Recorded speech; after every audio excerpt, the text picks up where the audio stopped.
Hai semuanya, selamat datang lagi di channelku ya, channel Dapur Madam N. Kali ini aku berbagi resep donat talas yang gak kalah empuk dengan donat kentang.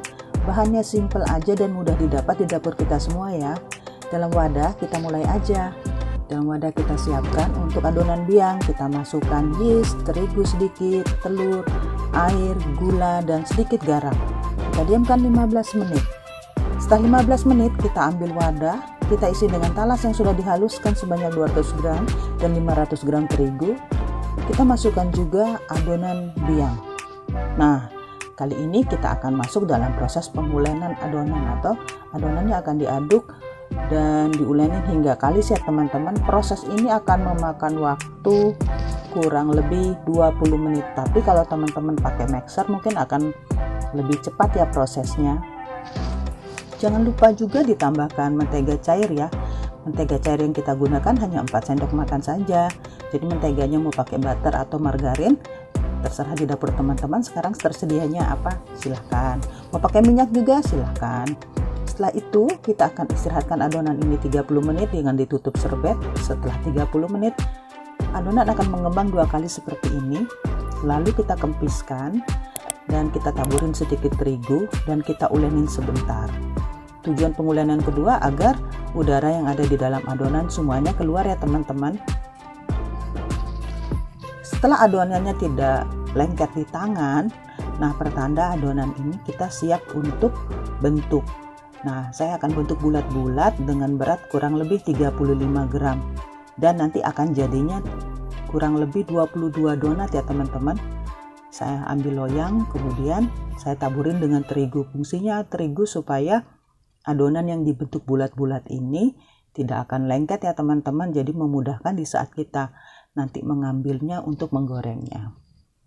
Setelah adonan ini kita bentuk bundar-bundar, kita akan tutup serbet kembali ya setelah ini. Jadi kita lakukan ini sampai semua adonan sudah terbentuk dan adonan sudah habis terbentuk semua. Kita ambil serbet, kita tutup 30 menit.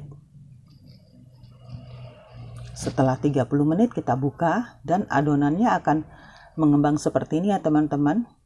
Lalu kita panaskan pan. Setelah minyaknya panas, kita gunakan api yang sedang cenderung kecil, jadi jangan apinya besar, karena kalau menggoreng donat dengan api besar nanti di luarnya matang tapi di dalamnya nggak matang.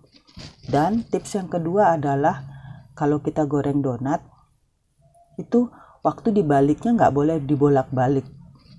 Jadi pastikan satu sisinya sudah matang, baru kita balik dan kita goreng sampai matang.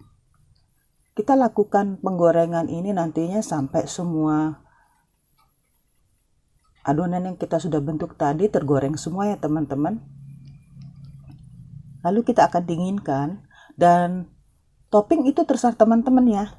Apa yang ada di kulkas atau di dapur teman-teman. Kali ini aku pakai, nantinya aku akan pakai coklat yang aku sudah lelehkan dan juga aku akan pakai gula. Karena yang ada di dapurku itu ya teman-teman. Kita akan goreng sampai semuanya habis dan ditiriskan ya. Dan ini resep yang seperti saya katakan tadi di awal ya teman-teman.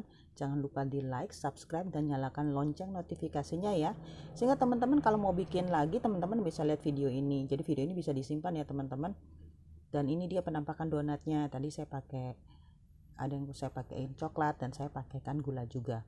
Semoga video ini bermanfaat buat teman-teman, dan teman-teman jangan lupa untuk selalu dapat update dari saya dengan selalu nonton video saya, dan jangan lupa di like, subscribe, dan nyalakan lonceng notifikasinya. Semoga bermanfaat. Sampai jumpa lagi di video saya selanjutnya. Bye bye.